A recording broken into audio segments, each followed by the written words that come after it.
I'm coming after Emma. Like, what's left to say? But let me introduce myself.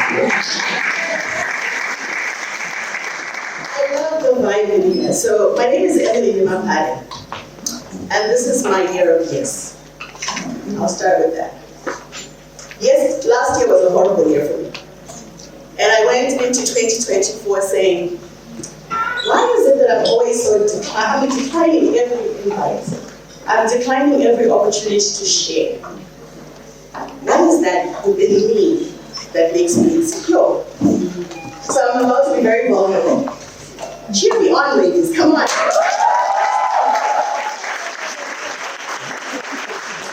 And why this is important, it's not like I'm airing my journey every other day. But it's important because vulnerability is key. So everyone who stands in front of you has a story. But what's your story? It's my story. And I'm going to share my story. Last year, I lost my husband. I lost my mom. 3 months apart. My husband actually spoke at my mom's funeral. And little did I know that I would be burying him 3 months later. Second marriage, and I'm a single mom again. It was a moment of reflection because I said, Emily, you have a choice. You have a choice to get up and go, or you have a choice to wander and die. So what's your choice? So then I had a conversation with a lady, and she said to me, if you were to enter a room and you were to introduce yourself, how would you introduce yourself? All these years. Hi, my name is Nemapare. I'm a mom of 5, I'm married, and I work for this capital. Yes. So, I want you to look at the lady next to you. Introduce yourself. Minus the marriage. Minus the kids. And minus the big brands that you come from.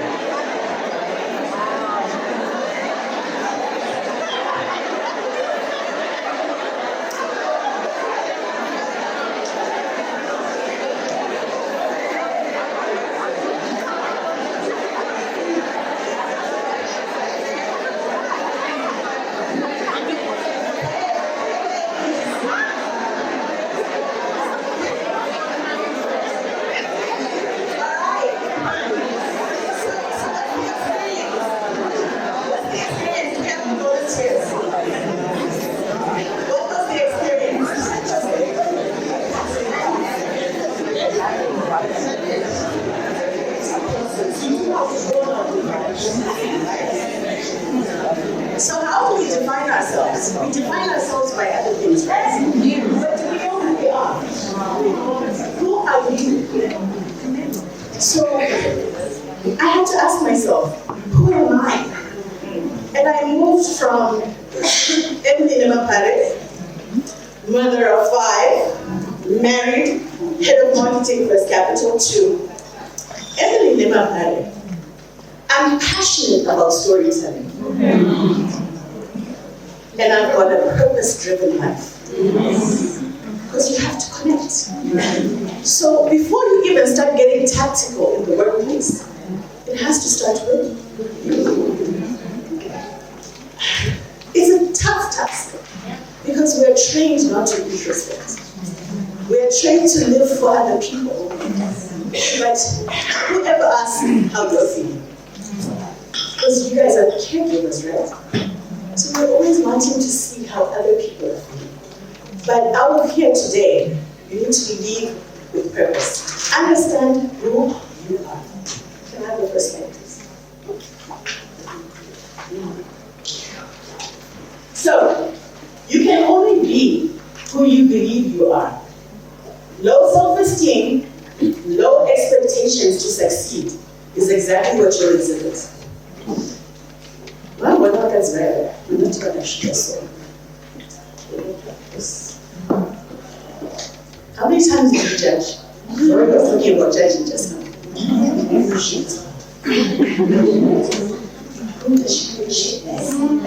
Owning the space like it's her house. But what if she's owning her space because it's her space? And why are we not championing her on? Why?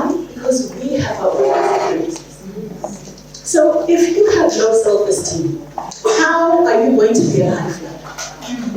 Because what you have already is telling you that you can't do it. So if you can't do it, how can you? So the most powerful weapon is you. But your biggest defeat is here, and you as well. Now, personal responsibility is a big part of that. Taking responsibility means that you take full control of your life. It also means that you have the ability to change that you don't like about yourself. We're so quick to go on diets and say, I don't like my waist.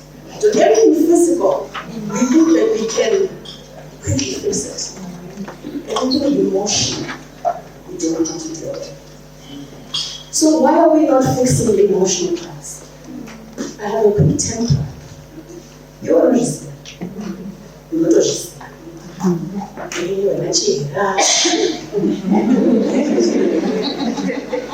I have children.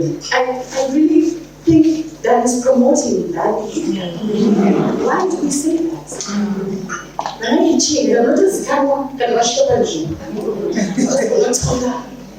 But all exhibiting all the bad behaviors.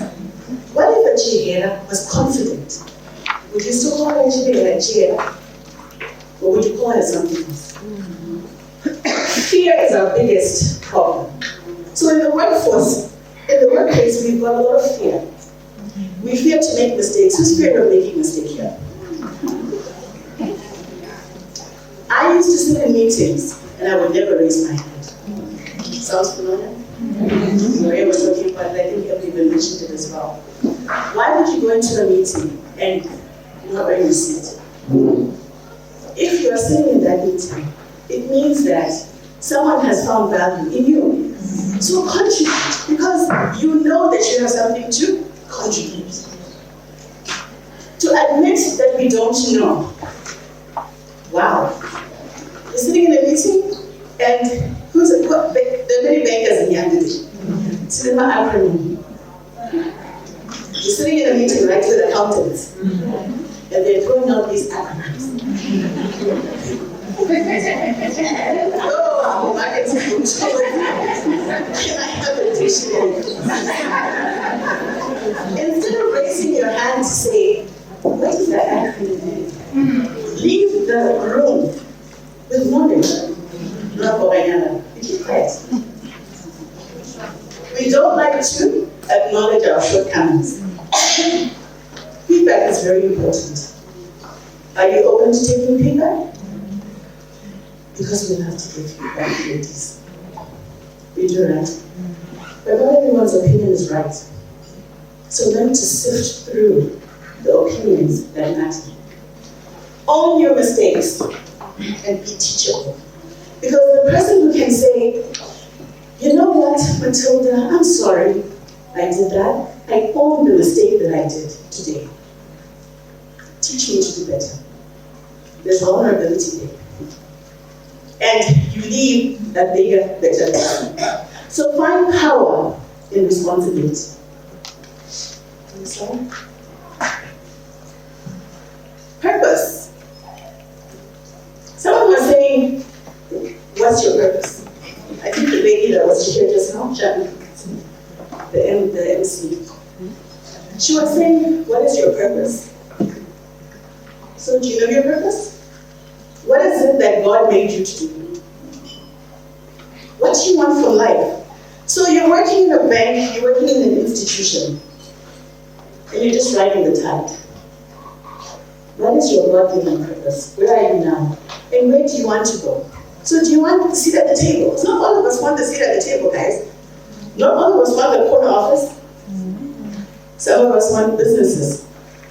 Some of us want to go back to school. Whatever that looks like, how are you contributing to a bigger purpose? So what is that purpose journey for you? Next slide, please. This I love, choice. How many times do people make choices for you in your life? What you're facing, how you speak.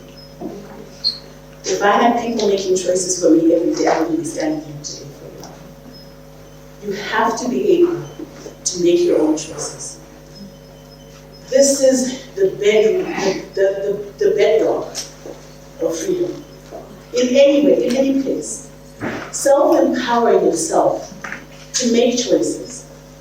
Because with each choice comes consequences. Good consequences, bad consequences. But listen to the opinions, but always make the ultimate choice. So how many people would love the blame game? Project I get fire. It wasn't for me. Really? The other kind of project, what have you taken? What have you done? What did you do to make the conversation richer? What did you do to put the team back on track? We have choices, ladies, that we make every day. But for some reason, we struggle with choices in the workplace. You choose where your kids go to school. You choose the husbands that you marry. Well, I'm hoping that you choose.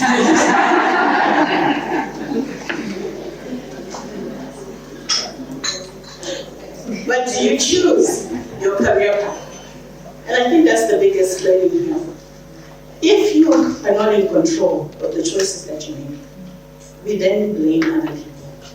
There's no progression in blame. So it goes back to personal responsibility.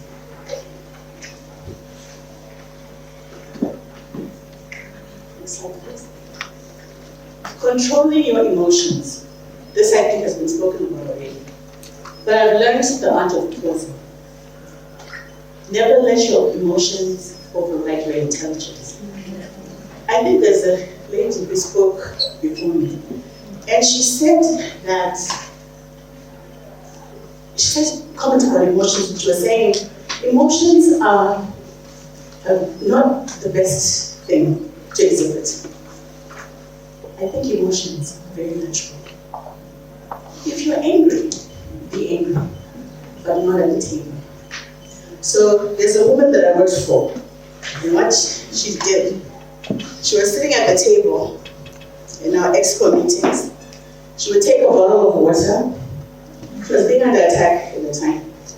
Take a bottle of water. She would peel it slowly. Each slide, each peel was her way of managing her emotions. She would look down. She was listening attentively. And I used to say, why isn't she fighting back? Why isn't she fighting for her department? But no, she quietly just peeled that water bottle.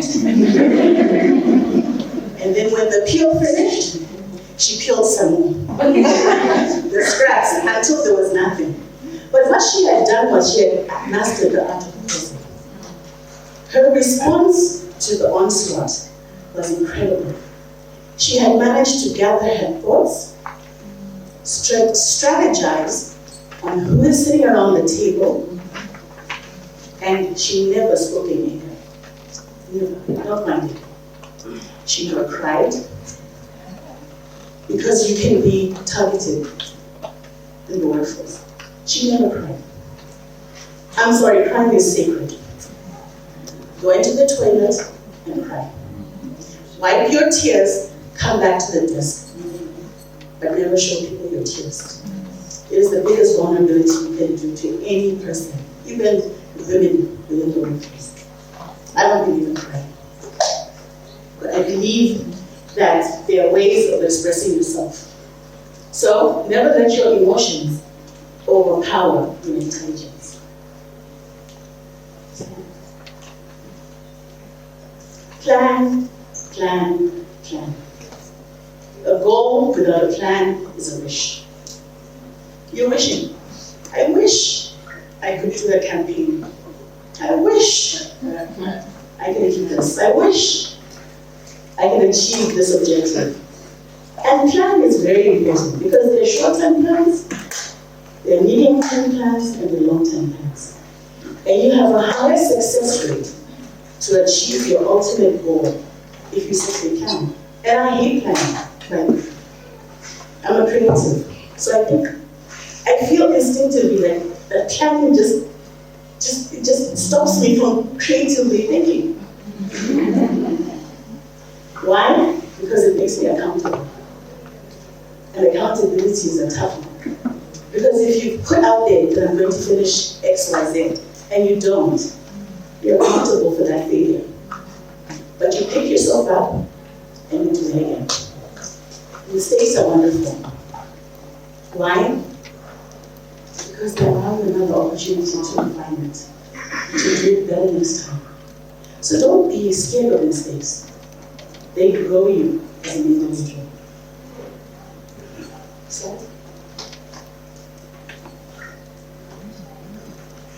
persistence, how bad do you want it? When we're talking about tactics in the workforce, how bad do you really want it? Doing something despite difficulty or delay in achieving success is exactly what persistence is. Do you have unshakable determination? How deep is your commitment to reaching your goal? Because if you want it really bad, you know that you go for the things that you want. We go for the things that we have set our eyes on. And sometimes you need to affirm yourself. Who does affirmations? Right? Affirmations help me. I stand in front of the mirror and I say to myself, Emily, you are uniquely made. There's no one else like you. So we're gonna rock today. And I'm walking that spirit because affirmations allow us to be persistent. When someone drills me, I go in front of that mirror, Emily, it's your choice. Are you going to be drilled? Or are you going to get up and fight again? You have to talk to yourself. It sounds like something that's really unrealistic and addictive. But affirmations help. Why is it that you feel uncomfortable when a woman says, "Ha, you're looking so gorgeous today"? First instinct of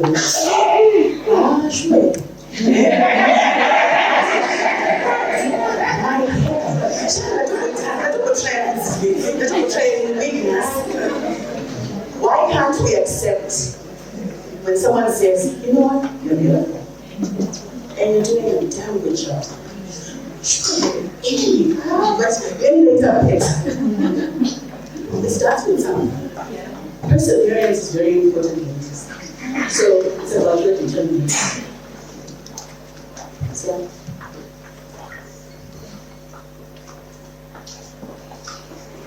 this is the slide that I like the most.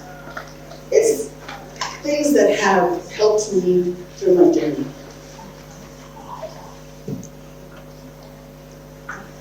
If you press this click, I can share the journey with you. Please press click.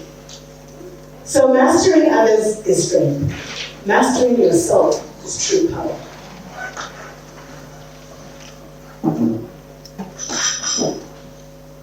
Now, be prepared. I won't belabor the point. I think the other ladies that came spoke about preparation. And the funny thing is, we keep saying the same thing. Why do you think it's important? Because so many of us are going into offices, into spaces, and we're not prepared. So, be prepared.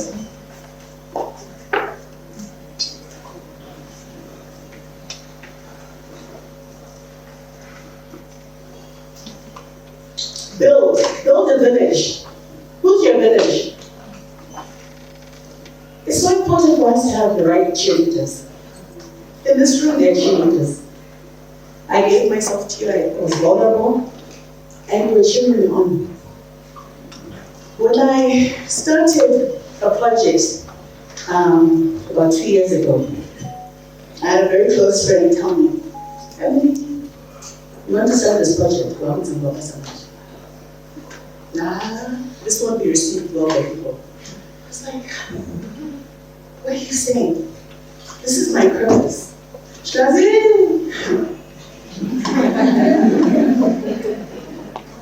my sister, at the time, this is when I was going through all of this emotional turmoil, and I started a little project called The Inner Show. And I had people say to me, what are you doing? With your body structure on TV. Don't you know that people come on TV? The slim ones, and the young ones.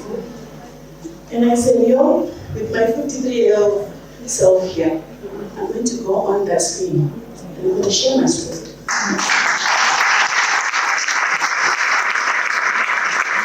Not because I'm drugged from the line, but because the narrative must change. Yes. We have got to change the narrative for ourselves and for us as a nation.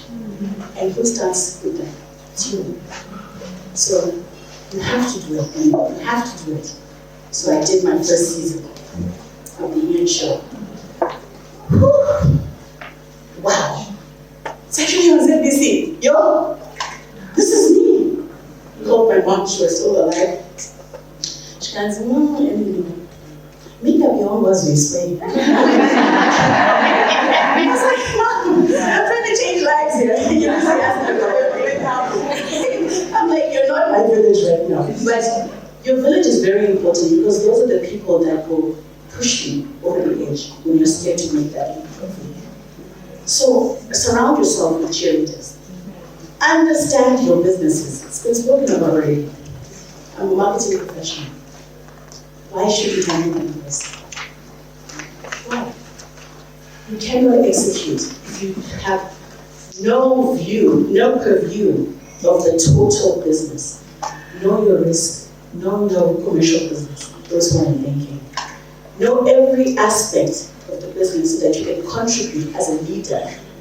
Your specialty is marketing, but you're a leader. So stand as such. Be present. How many people are present right now? Versus have you been in meetings before where you're thinking, someone has me, didn't touch yet.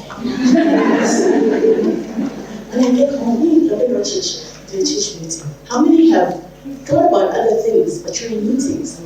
You're doing a checklist. You're in meetings. You need to be present. Because when someone says something, you need to have the knowledge to respond in a way that makes it so clear that you have every right to be sitting in that room. But you can't do that when you're like, this was right. Until you you know? And as moms, it's very hard here because we are holding down fort in so many different places. But when you're at work, be present. Strategize. Understand your key stakeholders. Because not every stakeholder is the same. We all have different characters. In this room, we have different characters. There are some cheerleaders, there are some who are not. There are some naysayers, there are some who are not. But understand who you're dealing with so that you can get your business objectives over the line. Not everyone's there to be your friend. Accept it. It's not a sorority. That's amazing. But you're there for a reason. Because you're sitting there going, I have this agenda. I need to meet my targets. Let go. Women, we hold on to everything. We even hold on to toxicity. So we're holding on to family. We're holding on to everything that's happening at home, everything that's happening in the family. We are holders. Sometimes letting go is not a sign of weakness. It's a sign of strength. Let go. Let someone else deal with it. Delegate. The art of delegation. I delegate. Papa do shida bedroom. Can I have some tea? Can I have this? It's not that I am wanting to push them, but I want them to also understand responsibility and instruction. Delegate our teams. Why are we micromanaging our teams? Let them do their thing. Have you ever had a boss that will allow you to make mistakes? But you're manipulating about it. You want to be the one who shines all the time. Shine like lights or shine. You have to delegate. Learn the art of delegation. These are the tactics that will bring us to a new level in the workforce.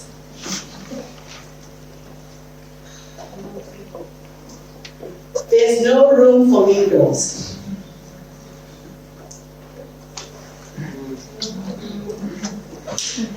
I'll say it again.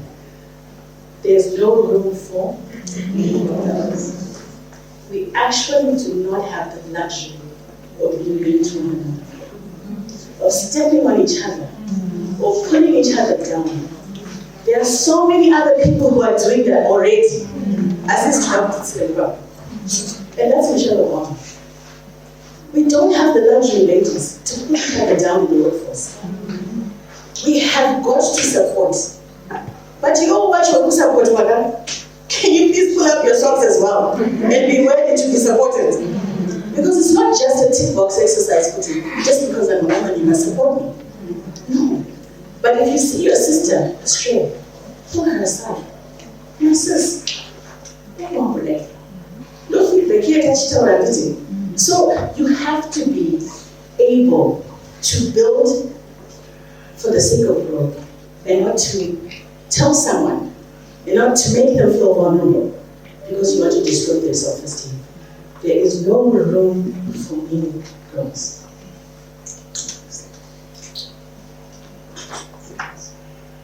Don't stop dreaming. We all have dreams. When you were a little kid, the infamous question, what do you want to do when you grow up? Shalom, what do you want to do when you grow up? You probably didn't say, I want to be a financial expert, right? You had other aspirations and dreams. But it's dreaming, and not all of your dreams will come to fruition. Some of them will get you halfway, but the skills that you required to get that halfway will help you with the next dream. And keep writing your dream log. Because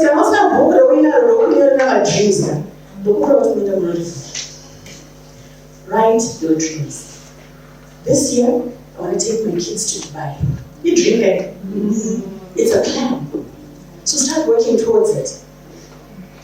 By the next 5 years, I need to have had my MBA. It's a dream. Write it down. Because the minute you commit those dreams to paper, it's half the problem.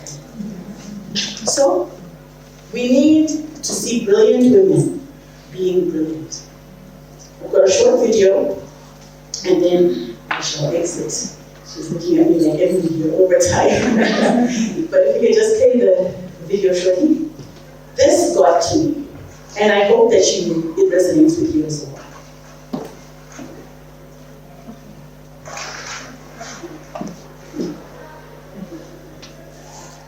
Let's talk about the dream gap. What's that? It's the gap that comes between girls and their full potential. You see, starting at age 5, girls stop believing they can be presidents, scientists, astronauts, big thinkers, engineers, CEOs, and the list goes on. Why? Because what else are we going to believe? When by age 7, we're more likely to think that boys are smarter than us. That's ridiculous. When we are 3 times less likely to be given a science-related toy. That's sad. And when our parents are twice as likely to Google, is my son gifted? Then is my daughter gifted? That's not cool. We need to see brilliant women being brilliant and see how they got to where they are. To imagine ourselves doing what they do. But we can't do it alone. moms, dads, brothers, and bosses.